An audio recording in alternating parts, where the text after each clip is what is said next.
안녕하세요. 저는 사랑스러운 자식 둘을 가진 애엄마입니다. 지금부터 제가 쓰려는 사연은 이미 20년이나 된 낡은 이야기예요.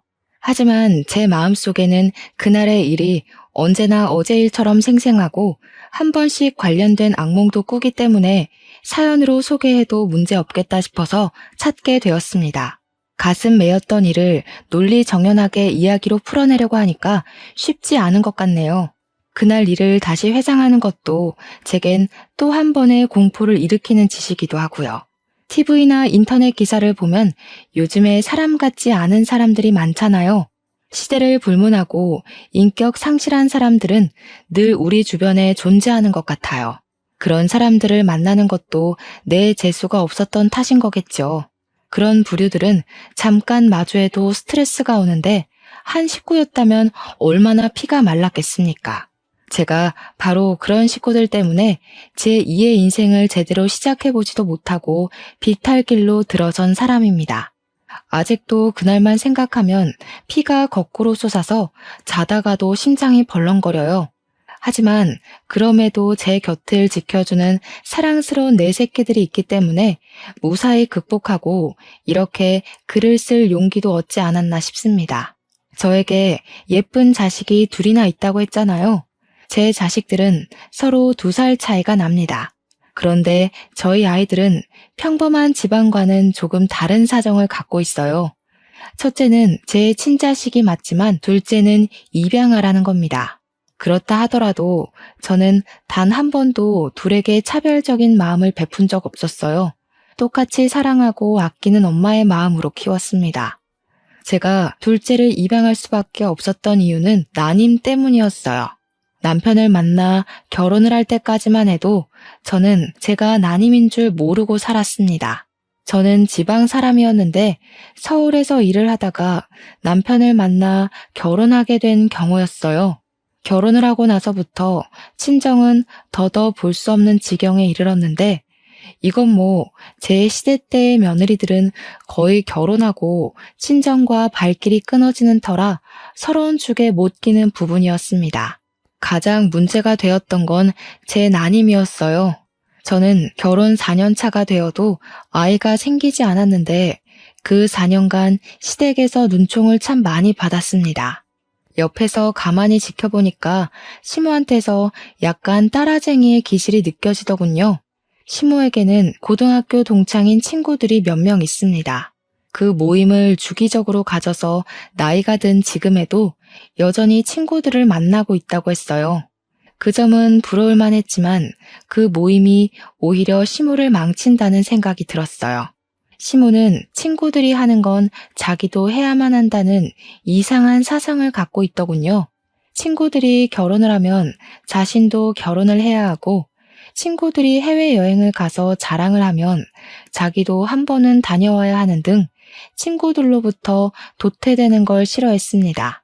그것이 제게도 불똥이 튈 수밖에 없었던 건 시모 친구들에게 전부 손주가 있다는 사실 때문이었어요. 친구들 모두 아들이 있고 장가를 갔는데 예쁜 손주들을 다 안고 있더라고요. 저 때문에 쪽팔려서 모임도 못 나가겠다는 시모의 말은 저까지도 스트레스가 극에 달하도록 했어요. 한 번은 남편이 출근해서 아침 차려주고 저도 출근하려고 뒤늦게 밥을 먹고 있는데 시모가 화장실 가더니 제가 먹고 있는 국그릇을 확 엎어버리더라고요. 차려입은 출근복이 소고기국에 젖어 벌떡 자리에서 일어났더니 시모가 뭐라는 줄 아십니까? 목구멍으로 밥이 넘어가냐? 남들은 이맘때쯤 되면 애 밥 먹이느라 바쁠 텐데 너는 어쩜 네 목에 기름칠하기만 바쁘니? 도대체 너는 언제 아이를 볼 거야? 어머님, 그렇다고 먹고 있는 사람 밥그릇을 엎으면 어떡해요? 저도 아이 갖고 싶죠. 안 되는 걸 더 이상 어떡하라는 건데요? 시모는 저더러 다음날 무조건 연차 내라고 산부인과라도 가봐야지 이대로는 자기가 속병 나서 죽고 못 살겠다고 했습니다. 저 또한 시모의 자질구레한 간섭과 지적질이 너무 스트레스라서 산부인과를 가보는 게 좋겠다고 생각했어요. 그래서 시모랑 저는 산부인과를 동행하게 되었고 그날 제가 난임이라는 사실을 처음 알게 되었습니다. 시모는 원래부터 제게 살가운 사람은 아니었는데 그나마 제가 대기업 다니는 커리어우먼이라 크게 무시는 안 했었거든요. 그런데 제가 난임 판정을 받고부터는 아예 저를 찬밥 취급하기 시작했어요. 어떻게 자기 집안에 난임 며느리가 들어올 수 있냐면서 자기 팔자가 이 정도로 기구했던 적은 없는데 나 때문에 자기 앞길 막혔다고 저를 그렇게 원망했습니다. 난임이라는 사실은 저한테도 무척 충격이고 실망스러운 일이었지만 그것 때문에 계속해서 시모한테 무시당하는 건 납득하기 어려웠고 많이 버거웠습니다. 하지만 시모의 아기 욕심은 쉽게 포기될 부분이 아니었어요. 시모는 따라쟁이라서 친구들이 자랑하는 꼴을 고스란히 느끼며 도태되어 있을 사람은 아닐 거라고 예상했습니다. 그래서 제게 당장 시험관 시도를 해볼 것을 강요했어요. 남편도 저도 아기를 원했기 때문에 그 제안이 그리 거북스럽지는 않았습니다. 다만 시모의 아집이 너무 강해서 혀를 내둘렀을 뿐이죠.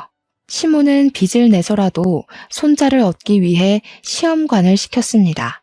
그렇게 고생해서 귀하게 얻은 아이가 바로 제 첫째 딸입니다. 난임이라는 소식에 제 인생에서 없을 줄 알았던 소중한 생명을 얻게 되어 제가 얼마나 기뻤는지 모릅니다. 기뻐서 눈물을 흘린다는 걸 그날 처음 겪어봤어요. 저도 남편도 모두 행복해했는데 정작 임신에 목말라 있던 시모만은 표정이 어두웠습니다. 알고 보니 제 자식이 딸이라는 것에 또 불만을 가진 상황이더라고요. 시모 친구들은 전부 손자를 얻었대요. 이제 막 태어난 아이 앞에서 산후조리하고 있는 제 앞에서 굳이 아기 성별을 논해야 할 일일까요? 시댁에 힘써주는 덕분에 시험관에 성공하여 딸을 얻게 되었음에도 그 감사함이 길게 가지 못했습니다. 모든 삶이 순조로워질 거라고만 생각했는데 또다시 시모의 아집 때문에 스트레스가 차고 올랐어요. 겨우 하나 있는 내 아들 어렵게 장가 보냈더니 며느리라는 애가 어쩜 이렇게 제 할 일을 못한다니? 빚내서 돈 들여놨더니 계집애를 낳아? 말씀이 심하시네요. 어머님 손녀잖아요. 계집애가 뭐예요?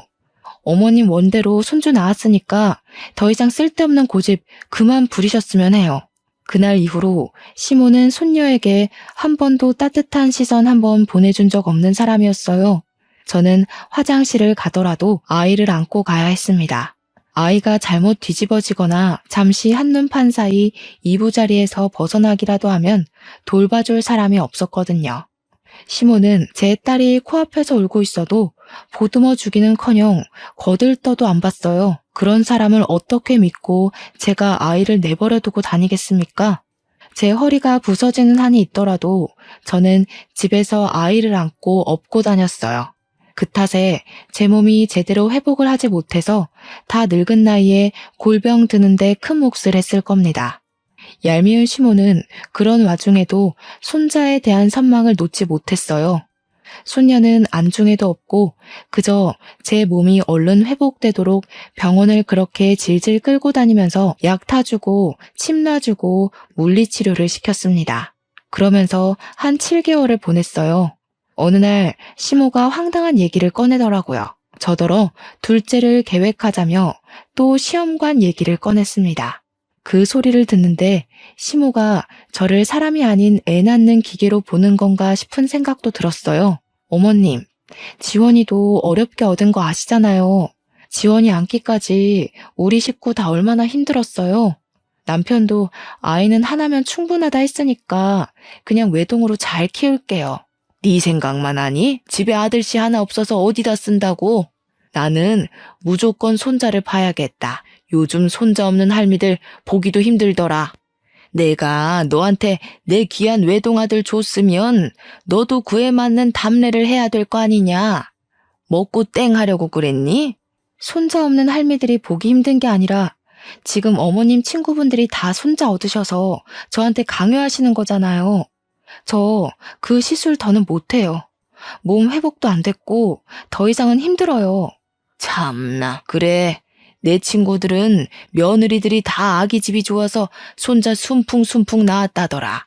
그걸 잘 알면 너도 좀 한 번에 아들을 낳지 그랬어. 젊은 애가 영 쓸모가 없네 없어. 어찌 된 게 대기업 다니는 것 말고는 말짱 꽝이야. 시모의 칭얼거림을 들을 때마다 정말 기운이 빠지고 한숨밖에 안 나왔습니다. 시모는 사실 기러기 시부를 두고 있어요. 시부는 당시 일본에서 일을 하고 있었고 돈만 시모에게 붙여주면서 살아왔다고 하더라고요. 남편이 정말 어린 6, 7살 때부터 시부가 기러기를 했다고 해서 남편도 시부 얼굴을 잘 모른대요. 저 또한 시부를 결혼식 때만 보고는 그 뒤로 뵌 적이 없었습니다. 시모는 시부가 주는 돈으로 하나 있는 남편에게 아낌없이 지원을 많이 해주면서 키웠다고도 했는데요. 그래서 남편에겐 취미랑 자격증이 좀 많았어요. 대기업 취업하는데도 전혀 무리가 없었다고 했고요. 반면에 시모는 일을 전혀 안 하는 사람이었다고 해요. 매주 친구들을 만나러 외출을 했는데 그 동창 친구들이 좀 잘 사는 것 같더라고요. 그래서 시모가 시부한테서 받는 돈에도 적다면서 많이 불평하는 걸 들었습니다. 자기도 이것저것 치장을 해야 하는데 재력이 그만큼 안 받쳐주니까 철없는 투정을 많이 부리더라고요. 어쨌든 그렇다고 제가 시모 뜻대로 아들 하나를 더 낳을 수도 있는 여력도 안 되잖아요. 저도 둘째, 셋째까지 낳을 수 있다면 좋겠죠. 그런데 제 몸이 그게 안 된다고 하잖아요. 그래서 시모 뜻을 완강하게 거절할 수밖에 없었습니다. 원래는 제가 웬만하면 시모한테 고분고분 맞춰줬어요. 하지만 아이 문제 때문에 제대로 틀어지기 시작하면서 시모랑도 부딪히는 날이 늘어갔던 겁니다. 제가 둘째를 갖지 않겠다고 강력하게 선언을 했더니 역시나 시모가 화가 끝까지 나서는 저한테 토라지고 말았어요. 그래도 어쩔 수가 없지 않습니까? 제가 뭐 천하무적도 아니잖아요. 진짜 끈질기게도 시모는 여전히 손자 욕심을 버리지 못했습니다. 제 주변을 맴돌며 계속 투덜거렸어요. 아들 안 낳을 거면 대기업 며느리 필요 없다든지 세상에 아들 하나 없는 집이 어딨냐라든지 아들 욕심이 절에 없어서 어디 엄마 자격이나 있겠냐. 너 때문에 내 아들까지 앞길이 캄캄하다 등등 엄청 징징거리고 툴툴댔습니다. 시모가 저를 진작에 자기 아들과 이혼시키지 않았던 건 딱 한 가지 이유 때문이었어요. 제가 남편과 같은 대기업 사람인데 듣자 하니 시모 친구들 며느리 중에서 제가 가장 학력이 높은 것 같더라고요. 제 결혼식 날 시모 친구들이 저랑 시모 앞에서 대기업 며느리 생겨서 시모는 참 부럽겠다며 유난을 떨었었거든요. 그때 시모 어깨가 하늘로 치솟았는데 시모가 처음이자 마지막으로 제게 우리 아가라고 불러줬던 것 같아요. 어쨌든 시모가 제 속을 뒤집어 놓고자 일부러 저를 따라다니며 염장 지르는 걸 알기 때문에 저는 그냥 시모의 잔소리를 한 귀로 듣고 한 귀로 흘려버렸어요. 그나마 고마웠던 건 남편한테 시모의 이런 고집을 얘기하면 남편이 저랑 같이 시모 욕을 해준다는 것에서 위안을 많이 얻었습니다. 남편의 존재는 저를 시댁에서 버틸 수 있게 하는 이유가 되는 사람이었어요. 한 번은 시모가 제게 또 손자 가지고 툴툴거릴 때가 있었는데 그걸 남편이 본 적 있었거든요. 남편이 바로 직접 나서서 시모의 잔소리를 막아주더라고요. 제발 좀 적당히 해. 사람 몸이 천근만근인 줄도 모르고 왜 이렇게 철없는 소리를 하는 거야? 내 와이프가 엄마 요구 들어주는 기계야? 자꾸 이런 식이면 우리 분가해버릴 거야. 고집불통 시모도 자기 아들이 혼쭐 내는 것에는 별말을 못하더군요. 그 뒤로 시모는 혼자서 꽁한 채 한동안 잠잠하게 지냈습니다. 덕분에 저도 마음 편히 딸을 키울 수 있었어요. 그렇게 한 2년 정도 태풍의 눈 안에서 푹 마음을 놓았을까. 그동안 조용했던 일상에 대해 보복이라도 하는 건지 모르겠지만 시모가 아주 큰일을 터뜨리고 말았어요.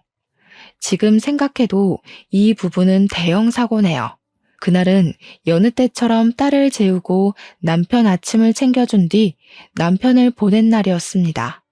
아침부터 어딜 간 건지 생전 안 하던 일은 외출한 시모가 점심쯤 귀가를 했는데요. 저는 시모를 보자마자 어디 다녀오냐고 묻지도 못하고 그 자리에서 굳어버릴 수밖에 없었어요. 시모가 웬 의문의 아기를 하나 안아들고 있더라고요. 갓난아기였고 포대에 감싸져 있는 아들이었습니다. 이제부터 우리 집 손자 될 아이다. 앞으로 너도 아들이라고 생각하고 잘해라. 아직 태어난 지 2달밖에 안 돼서 우리 식구로 들이기 딱 좋을 때야. 시모의 말에 저는 너무 충격을 받아서 온갖 생각이 다 들었습니다. 남편이 나 몰래 낳은 아이인가? 시모랑 남편이 나 모르게 작당해서 만든 아이인가? 이거 남편 불륜인가? 정말 별의별 생각이 다 들었지만 해답이 빠르게 내려지지 않았어요. 그냥 이게 다 무슨 상황이냐고 대뜸 언성만 높였습니다. 그러니 시모가 저더러 입 닥치고 자리에 앉으라고 애기 놀란다고 하더군요. 어처구니가 없었지만 대체 이게 무슨 영문인지 사정을 알아야 해서 시모하는 걸 지켜보기만 했었어요. 그리고 저는 시모하는 소리에 기함을 토하고 말았습니다. 진짜 제정신 아닌 사람인 줄 알았어요. 뭘 했다고요? 브로커요? 어머님 제정신이세요? 지금 손자 하나 갖겠다고 브로커를 시켜서 아기를 샀다는 말씀인 거예요? 대체 이게 다 뭐 하는 짓이냐고요? 목청 낮추라니까. 그래, 내 손자 내가 내 돈 주고 갖겠다는데 무슨 불만이니? 너더러 낳아달라고 안 했잖냐? 키워달라고도 안 할 테니까 신경 꺼라.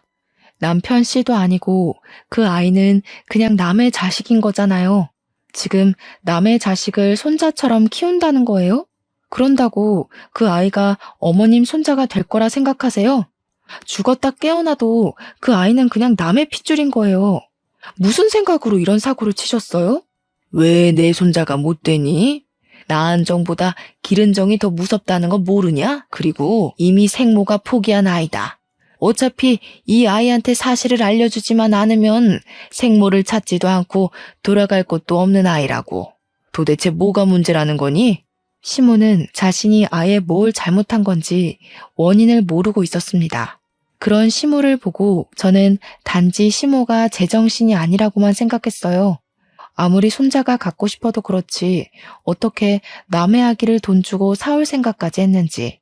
이럴 거면 그냥 새 며느리를 들이지 그랬냐고 제가 시모에게 고래고래 소리를 질렀더니 시모가 자기 아들 인생에 이혼율 그이게 할 수 없다면서 아들 재혼은 죽어도 못 받아들인다고 했습니다.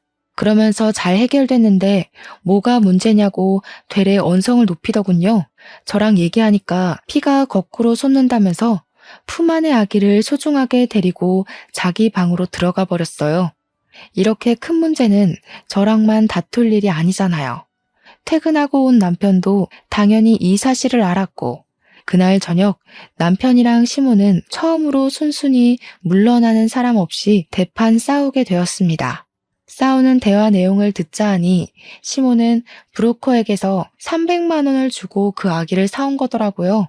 20대 초반 미혼모 여자의 아기라는데 남편은 시모의 입장을 다 듣기도 전에 화가 나서 당장 그 브로커 명함 내놓으라고 시모에게 난동을 부렸습니다.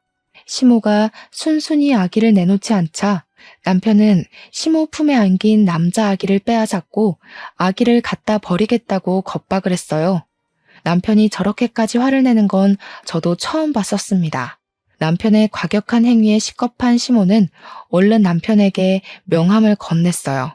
그러면 당연히 다시 아기를 돌려받을 거라고 생각을 했던 건지 시모가 남편을 향해 두 팔을 뻗으면서 아기를 달라고 했으나 남편은 그대로 시모를 지나쳐 아기를 데리고 집을 나섰습니다. 그러자 시모가 울고불고 남편을 뒤쫓았지만 이미 차를 타고 가버린 남편을 붙잡진 못했어요. 물론 제가 시모를 못 가게 잡아 말리기도 했지만요. 시모는 남편의 모습이 사라질 때까지 길바닥에 주저앉아 땅을 치다가 나중에는 제게 성질을 내면서 닥치는 대로 저에게 손찌검을 하기 시작했습니다. 당장 내 손자 데려와. 너 때문에 되는 일이 하나도 없다. 네가 이 집에 들어오고부터 나한테 해준 게 뭐가 있냐? 아들 낳아줄 거 아니면 빨리 내 손자 데려오라고. 제발 정신 좀 차리세요. 사람 같지도 않은 짓 하고서 하늘이 두렵지도 않으세요? 나중에 뒷감당 어떻게 하시려고 돈 주고 그런 짓을 하는 거예요. 시모는 남편이 돌아올 때까지 방구석에 박혀 나오지도 않고 밥도 안 먹었습니다. 그렇게 나갔던 남편은 하루 뒤에 돌아왔는데요. 당황스럽게도 남편 품에 아기가 그대로 안겨 있더라고요. 남편한테 어떻게 된 거냐고 물었더니 당연히 브로커한테서 돈은 못 돌려받았는데 남편은 브로커에게 돈 안 받아도 되니까 아기만 다시 가져가라고 했대요. 그랬더니 그것도 브로커가 이미 자기 손에서 끝난 일이니까 알아서 해결하라고 미혼모 연락처랑 주소를 알려주는 덕에 미혼모까지 만났다고 했습니다. 하지만 직접 찾아가서 만난 미혼모는 생각보다 많이 양아치에다 쓰레기라서 아기를 그 여자한테 맡겼다간 아기가 일주일도 못 가 생을 마감할 것 같다는 생각이 들었다고 했어요. 그만큼 미혼모는 엄마의 자격이 없는 여자였다고 했습니다. 그래서 남편은 긴 고민 끝에 결국 다시 아기를 데려오게 되었다고 하네요. 어쩔 수가 없었어. 아기가 죽게 내버려두진 못하겠더라고. 아무래도 좀 더 데리고 있으면서 어디 안전하게 위탁할 수 있는 곳을 알아봐야 될 것 같아. 그 순간 우리에게 닥친 사실에 진짜 기가 막히고 저까지 정신 나가버릴 것 같았지만 남편이 말해주는 아기의 사정을 들으니까 진짜 그 여자한테는 보내면 안 되겠더라고요. 그래서 며칠간 고민하면서 그 아기를 잠시 우리 집에 놔두게 되었는데요. 남편이랑 같이 괜찮은 위탁소를 찾으며 고민하는 며칠 동안에 그만 아기한테 정이 들어버리고 말았지 뭡니까. 무엇보다 우리 딸이 아기를 엄청 좋아하더라고요. 우리 딸도 당시 2살밖에 안 되었을 때였는데 더 아기인 아이를 알아보기라도 하는 건지 아기 옆을 얼쩡거리면서 계속 아기 하며 관심을 보였어요. 신기하게도 자기 인형까지 그 아기한테 다 양보하고 누나다운 모습을 계속 보여주더라고요. 누가 양보라는 걸 가르쳐 주지도 않았는데 말이에요. 그리고 손자가 미쳐있던 시모에게도 변화가 찾아왔는데요. 손자가 생겼다고 사람이 유들유들해져서는 우리 딸에게도 처음으로 손녀 대우를 해주기 시작했어요. 저 또한 우리 딸과 잘 어울리는 그 아기를 보면서 예뻐서 눈이 계속 가긴 하더라고요. 신기하게도 마치 그 아기가 우환이 깃든 저희 집안에 활기를 찾아주는 것만 같았습니다. 그래서 진짜 말도 안 되게 그 아기를 입양하기로 마음을 먹었어요. 남편이 제 결정에 깜짝 놀라긴 했지만 시모도 좋아하고 우리 딸도 좋아하고 나도 좋은 거라면 남편 또한 좋다고 금방 수긍을 해주었어요. 저의 소중한 둘째는 이렇게 생겨났습니다. 정말 말도 안 되는 일 때문에 제게 아들 녀석이 생겨났지만 이렇게 일이 마무리되었다면 제 이야기가 조금은 덜 서러웠을지도 몰라요. 아이 문제가 해결이 되자 제게 또 다른 골칫거리가 찾아왔는데요. 제 최악의 에피소드는 이때부터가 진짜였습니다. 남편이 어느 순간부터 야식과 회식 자리가 많아져서 새벽에 귀가하는 일이 늘어갔어요. 술에 찌들어서 제정신일 때를 거의 볼 수가 없었을 정도로 빈번했습니다. 그런데 저는 정말 순진하게도 이 모든 변화가 남편 말 그대로 회식이랑 야근이 많아서인 줄 알았어요. 또 제 남편은 제게 한없이 착하고 내 편이던 사람이었기 때문에 남편에게 수상쩍은 문제가 있을 거라곤 생각 자체를 못했었어요. 남편의 문제를 눈치챘던 건 우리 아들이 처음으로 심하게 아팠을 때였습니다. 아들이 계속 토하고 몸에 열이 나길래 병원을 가야 했는데 마침 남편 퇴근 시간이랑 맞물리더라고요. 그래서 남편 차를 타면 좋겠다 싶어 전화를 했더니 아무리 해도 안 받는 겁니다. 더는 지체할 수 없어서 할 수 없이 저는 시모한테 딸을 부탁하고서 아들 안고 혼자 응급실에 연락해 집을 나섰습니다. 택시 타고 급하게 가까운 대학병원을 먼저 찾았고 아들은 장염 판정을 받았어요. 다행히 아들은 링거 한 대 맞으면서 급한 불을 끌 수 있었고 뒤늦게 잠에 푹 들었습니다. 혼자 고군분투를 했더니 힘이 쭉 빠지더라고요. 아들 손을 조물락거리면서 침대에 머리를 기대고 있었는데 그 순간 잊고 있던 남편에게서 전화가 왔었습니다. 받자마자 왜 이렇게 연락이 안 됐냐고 나 혼자 애 아파서 무서웠다고 하소연을 하려고 했는데 수화기 너머에서 건너오는 목소리는 정작 낯선 여자의 것이었습니다. 안녕하세요, 사모님. 오빠가 오늘은 좀 거하게 마셔서요. 곧 보낼게요. 참, 우리 아들은 잘 크고 있죠? 좋은 엄마 만나서 잘 크겠지 뭐. 이렇게 말하면 제가 누군지 아실까요?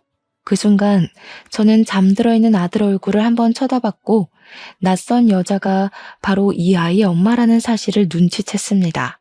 소름이 쫙 끼침과 동시에 머릿속으로 수만 가지의 물음표가 생겼어요. 그중 이 미혼모가 왜 내 남편이랑 같이 있는지가 가장 의문이었습니다. 그러나 제가 문제로 걸고 넘어지기도 전에 전화가 끊어져 버렸고 제가 전화를 다시 걸어도 더 이상 그 여자 목소리는 들을 수가 없었어요. 결국 저는 다음날 아들을 데리고 다시 집으로 가서 출근하려는 남편에게 따질 수밖에 없었습니다. 당신 뭐야? 그때 그 미혼모랑 여태 만나고 있었던 거야? 왜? 뭐 때문에? 어째서? 나한테 그런 약속에 대해 한마디도 설명한 적 없었잖아. 그 여자가 애 때문에 당신한테 뭐라 해? 이미 우리 아들로 입양까지 마쳤는데 법적 문제 없는 거 아니야? 대체 그 여자한테 무슨 볼일이 있어서 만나는데? 저는 남편한테 어제 통화한 녹음 내용까지 친히 들려주며 따졌습니다. 그러니 남편이 크게 당황하더라고요. 숙취 때문에 더 정신없어 보였어요. 그렇다고 제가 지금 남편의 불륜이 의심되는 상황에서 남편의 상태 따위 신경 써줄 겨를이 있었겠습니까? 저는 남편을 더 몰아붙이면서 설마 내가 생각하는 부정행위인 거냐고 둘이서 술 마시고 오빠 거리는지 말해보라고 소리만 질렀어요. 그걸 시모도 옆에서 같이 듣고 있었는데 시모 역시 적잖이 놀란 듯 했습니다. 그런 상황에서 남편이 머리 굴린다고 누나를 불안정하게 흔들어대는데 그것만으로 이미 제 예측이 맞는다는 것에 힘이 실리는 꼴밖에 안 되더라고요. 제발 아무런 사이도 아니라고 변명이라도 해주길 바라며 말을 좀 해보라고 소리를 쳤더니 남편이 되레 저한테 소리 좀 지르지 말라고 목청만 높였습니다. 그리고는 머리 아파 죽겠으니까 출근하고 와서 얘기하자면서 도망치듯 집을 나가버렸어요. 시모가 이게 무슨 일이냐고 저한테 정황 설명을 마구 요구했는데 자기 아들 편들 게 뻔해 보여서 시모 얼굴도 보기가 싫더라고요. 그와 동시에 시모 품에 있는 아들까지 순간적으로 미웠습니다. 사랑하는 사람에게 배신당하는 건 상상 이상으로 힘들잖아요. 그래서 제게는 제 감정적 슬픔을 감당해줄 원망의 대상이 필요했던 것 같아요. 그게 바로 아들의 존재였어요. 이렇게 남편이 비뚤어진 걸 죄 없는 아들 탓으로 돌리면서 아들만 아니었다면 우리 가정에 불순물이 묻지 않았을 거라고 저 혼자 그렇게 위안 삼고 원망을 했었습니다. 그래서 저는 시모랑 아들을 완전히 외면하고서 방에 들어와 제 딸을 끌어안고 눈물을 흘렸어요. 그리곤 퇴근하고 온 남편에게 이혼을 통보받았습니다. 무슨 생각인 건지 남편이 제게 이혼을 요구하더라고요. 미혼모를 처음 본 그날 자신이 미혼모와 다투다가 미혼모가 사정하는 바람에 사연을 들어주게 되었는데 같이 술을 마시게 되었고 둘이서 넘어선 안 되는 선까지 넘었었다고 고백을 했습니다. 그 뒤로 서로에게 마음이 생겨 줄곧 만남을 이어왔다고도 했어요. 그러니까 그 기간이 갓난 아기 때 내 품에 들어온 우리 아들이 2살로 클 때까지 계속되어 왔다는 겁니다. 저는 더 깊은 내막을 듣진 못하고 그대로 남편의 귀싸대기를 날렸습니다. 그리고 주방으로 가서 집에 있는 고춧가루를 가져와서 남편 얼굴에 쳐 뿌리고는 봉지째로 남편 면상에 집어 던져버렸어요. 그래서 이혼하자고? 딴 여자 생겼으니까 나보고 네 옆에서 꺼지라는 거야? 어떻게 당신 입에서 이혼이란 말이 나올 수가 있어? 이 양심 없는 새끼야. 쓰레기 짓은 네가 다 해놓고 뭐가 떳떳해서 고개 쳐들고 이혼 소리를 해? 네가 뭔데 나를 까? 뭔데 이혼 얘기를 먼저 하냐고? 쌍욕이란 쌍욕은 다 하면서 남편을 원망했고 배신감을 느낀 만큼 남편을 개패듯이 패고 또 팼습니다. 그러자 시모가 무섭게 달려와서는 저를 밀치더라고요. 자기 아들이 설령 불륜을 저질렀다고 하더라도 시모에겐 아들이 중요했고 손자가 중요했던 겁니다. 시모에게 저라는 사람은 그저 남편을 보필할 여자, 손자를 키워줄 여자밖에 안 되었던 거예요. 그런데 황당한 건 뭔 줄 아시나요? 이제 그만 그리 사랑하는 아들 뜻에 따라 저랑 남편을 이혼시킬 법도 할 텐데 시모 하는 말이 진짜 재밌더라고요. 네가 하라는 대로 다 하마. 그래도 이혼은 안 된다. 그냥 내 아들이랑 그 여자랑 만나든 말든 신경 끄고 네가 이 집에서 상전처럼 살면 되잖냐. 앞으로 네가 하는 일 다 입안될 테니까 이혼은 절대 생각도 마라. 말 같지도 않은 소리 한결같이 하시네요. 어머님 아들이 이혼하고 싶다잖아요. 한낱 미혼모한테 미쳐서는 양아치 여자를 옆에 두고 싶다 하는데 어머님 돈 주고 일 꾸미는 거 좋아하시지 않아요? 그 정신 나간 여자 데려와서 어머님 손맛대로 신분 위조해주면 되겠네요. 안 돼. 내가 그 여자를 알아도 제일 잘 알지. 우리 손자 데려오려고 사전조사를 얼마나 꼼꼼하게 했는데 일부러 더 음지에 있는 여자를 찾은 거란 말이야. 그런 인간 말종인 여자는 우리 집 며느리로 절대 못 들인다. 웃기네요. 인간 말종의 핏줄은 괜찮은데 인간 말종을 며느리 삼을 수는 없다. 어머님의 그 잘난 기준 진짜 너무 역해서 더는 이해해주기 싫어요. 돈 주고 애를 사오는 인간이나 그의 엄마랑 바람 피우는 인간이나 그 부모의 그 새끼인데 제가 너무 큰 기대를 한 것 같네요.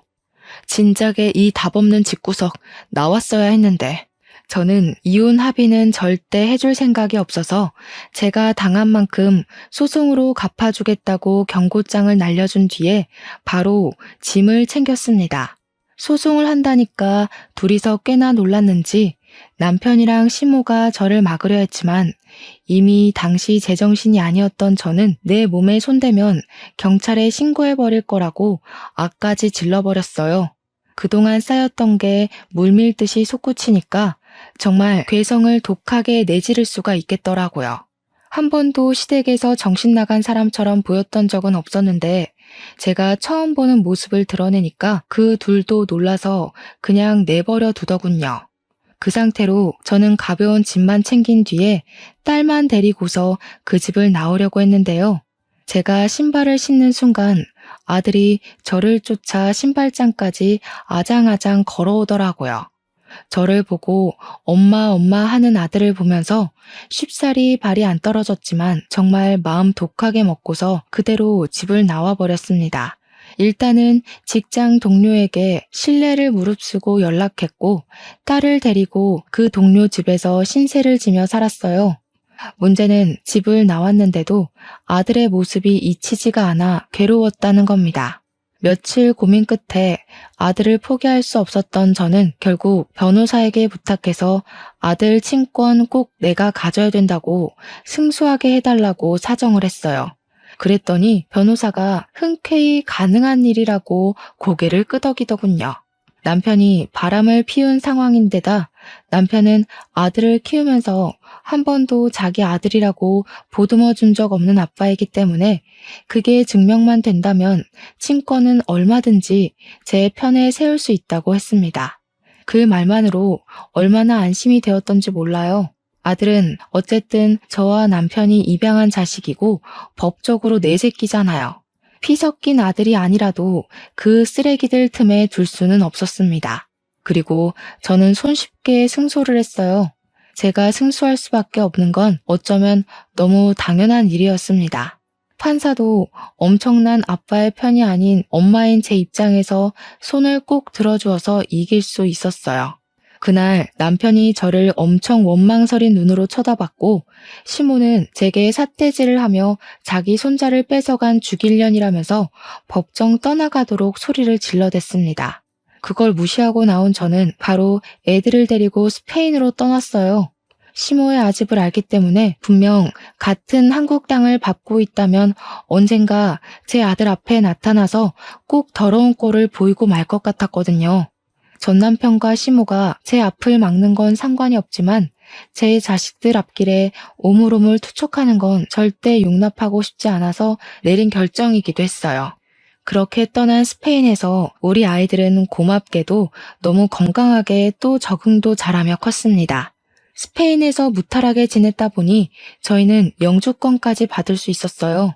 저는 가정의 행복이란 걸 그곳에서 제대로 느꼈고 아이들과 함께 웃으면서 세월을 보냈더니 어느덧 20년이나 흐르게 되었습니다.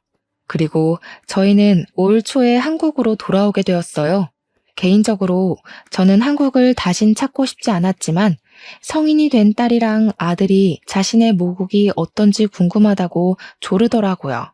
그래서 아이들을 생각해 결국 귀환을 결심했죠. 잊힌 줄 알았던 저의 과거의 기억은 한국을 들어오자마자 또 생생하게 제 가슴을 조여왔습니다. 서울 공기만 마셔도 과거의 스트레스들이 내 눈앞에 현존하고 있는 것처럼 모든 것이 필름처럼 떠올랐어요. 그렇다고 오랜만에 찾은 한국이 괴롭기만 한 건 또 아니더라고요. 저도 한국 사람이잖아요. 한편으론 저의 친정이 있기도 한 이곳이 반가운 것도 사실이었습니다. 저는 한국에 오자마자 못 본 새에 나이가 많이 든 친정 부모를 찾아뵈었고 우리 애들이 외조부를 휴대폰으로만 보다가 직접 보니 훨씬 더 좋아하며 살갑게 행동했습니다. 제 부모님이 웃고 제 자식들이 웃는데 그 모습을 지켜보던 그 순간에 그런 생각이 들더라고요. 뭐가 두려워서 그렇게 20년이나 도망쳐 있었을까 하는 생각도 말이죠. 딸이랑 아들은 예상외로 한국을 더 좋아했습니다. 한국말 하는 데는 서툴지 않았어요. 제가 한국말을 쓰면서 아이들에게 한국인이라는 걸 잊지 않도록 신경 썼거든요. 외국으로 도망쳤다고 한들 아마 저도 무의식적으로 언젠간 한국에 돌아와야지라는 생각을 품고 있었던 것 같아요.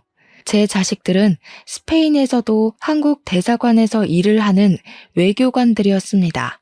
한국으로 돌아와서도 나란히 외교부로 취업이 되었기 때문에 불과 얼마 전 집을 구해야 해서 아들이랑 같이 차를 타고 부동산을 돌았던 적이 있었어요. 살다 그렇게 신기한 일은 또 처음이었습니다. 아들이랑 같이 여러 차례 부동산 매물을 고민하던 중 저희가 한 부동산에서 익숙한 매물을 소개받았어요. 놀랍게도 제게는 상처나 다름없던 시댁 매물이 나와 있더라고요. 중개사가 말하길 그 매물 주인이 할머니가 건강이 악화돼서 병원비가 많이 필요한데 아들 되는 사람이 불륜 사건 터지는 바람에 대기업 직장을 잘려서 급전이 급한 상황이라 집을 팔고 작은 데로 이사를 간다고 했다네요. 그것이 시모랑 전 남편 얘기라는 걸 알아서 순간 저도 모르고 가슴속 응어리가 쪼여왔습니다. 화병이 도진 듯 열기가 올라서 가슴 중앙을 2번 쳤더니 아들이 걱정하면서 왜 그러냐고 묻더군요. 저는 그 부동산을 나와서 아들이 사주는 냉커피 한 잔을 마시며 어렵게 설명을 해줬는데요. 애들이 학교 다닐 나이에 제가 이미 제 사정과 애들의 아빠 사정, 그리고 입양 사정도 모두 얘기를 해줬었어요. 그때마다 제가 시모랑 전 남편 기억 때문에 한 번씩 한숨을 내뱉으면 착한 우리 애들은 그저 제 걱정과 자신들을 홀로 키워준 저에 대해 존경심밖에 없다고 위로해 주었고 저를 대신해서 늘 시모랑 전 남편에게 앙심을 품고 있었습니다. 그래서 그런지 시모랑 전 남편 얘기를 다시 꺼내도 아들은 그리 놀라지 않더라고요. 오히려 저를 그리 괴롭히고 자신을 2번 버려지게 했었다는 시모랑 전 남편 존재를 얼떨결에 찾았다 보니까 궁금해하기까지 했습니다. 그러면서 하는 말이 아들이 시모 집을 매매하자고 제안했어요. 놀라서 무슨 생각으로 그런 소리를 하냐고 너한테 상처 준 사람들인데 왜 굳이 나서서 또 상처를 받으려고 하냐고 했더니 아들은 그 사람들한테 받은 상처가 얼마나 아팠는지 전혀 기억 안 나지만 해선 안 될 짓을 했다는 걸 알게 해주고 싶다고 했어요. 뿐만 아니라 제가 더 놀랐던 건 그 매물에 대한 숨겨진 복권이 따로 있었다는 겁니다.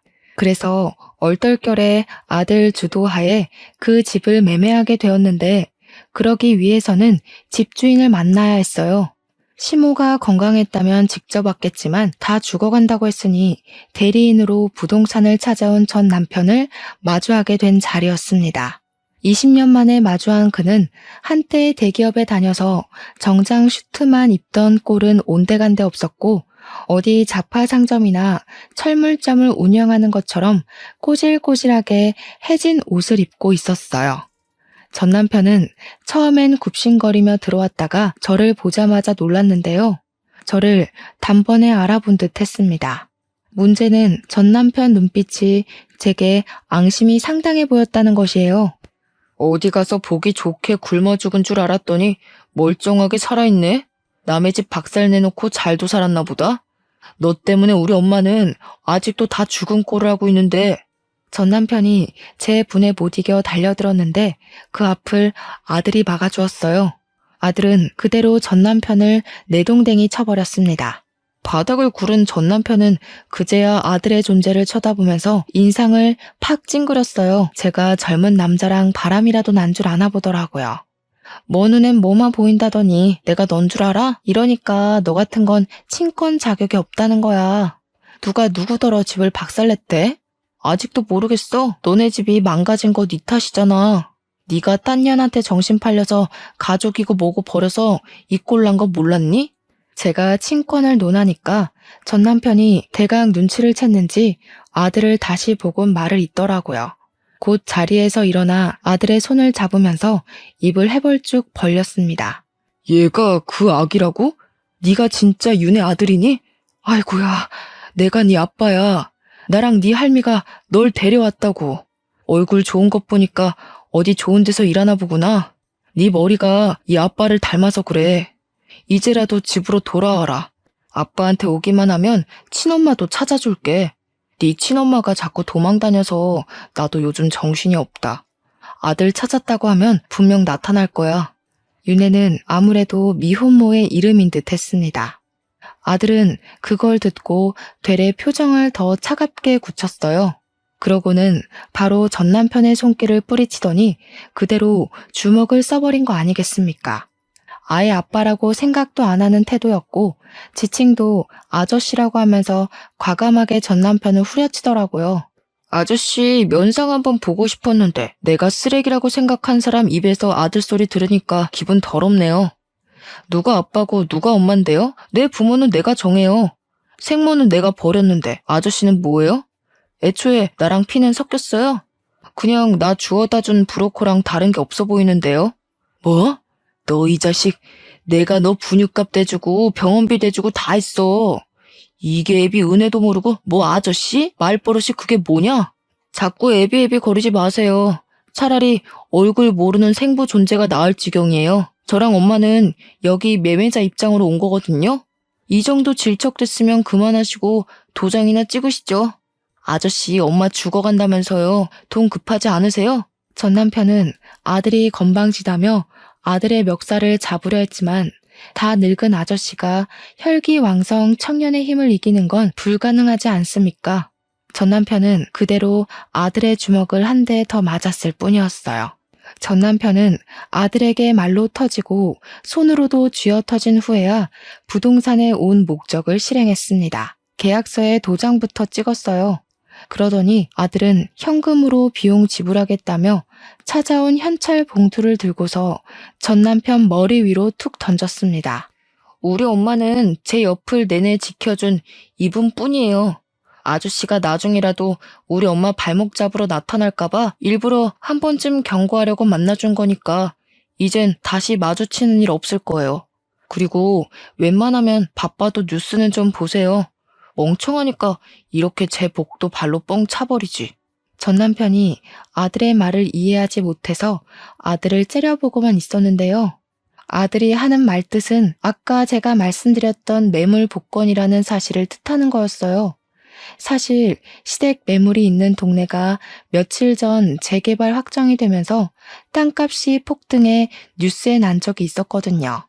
전 남편이 몇 개월만 더 버텼다면 몇 배의 보상금을 받고 정말 좋은 아파트로 이사 갈 수 있었을 텐데 아들 말대로 전 남편이 제 발로 복을 냅다 차버린 셈인 겁니다. 아마 하늘에서 더 어렵게 살 팔자여야 된다고 벌을 내린 게 아닌가 싶어요. 그 뒤로 저는 완전히 제 가슴속 응어리를 비워낸 것처럼 시원함을 느끼며 살고 있습니다. 더 이상 전 남편과 시모가 제 가정에 허튼 짓이라도 할까봐 전전긍긍할 필요도 없고 자녀들한테 복에 겨울 만큼 효도까지 받고 있으니 이보다 더 좋은 세상이 있을까 하며 지내고 있어요. 제 속의 한은 20년이나 걸려서 완벽하게 해소가 되었지만 그래도 이 긴 세월 동안 느낀 것이 있다면 절대 나쁘게 살면 안 되겠다는 마음이었어요. 마치 하늘에서 다 지켜보고 나쁜 짓 한 사람들의 결말은 처참할 수밖에 없다는 걸 알려주는 것 같았거든요. 20년이나 지난 세월에서도 가혹하게 무너질 게 남았다는 걸 누가 알았겠습니까? 아무튼 저는 더 행복한 시간을 보내고 있습니다. 애들 덕분에 일도 안 하고 있고 친정 부모님과도 해외여행도 계획했어요. 친정 부모님이 제가 살았던 제2의 고향 스페인이 궁금하다고 하셔서 손자, 손녀를 가이드 삼아 보고 싶다고 하시더라고요. 앞으로도 저희는 오늘처럼 즐겁고 편하게만 사는 게 목표입니다. 저희뿐만 아니라 모든 분들이 웃는 날이 많았으면 좋겠네요. 얘기가 너무 복잡하고 길었습니다. 이만 마무리 짓도록 할게요. 읽어주셔서 감사드려요.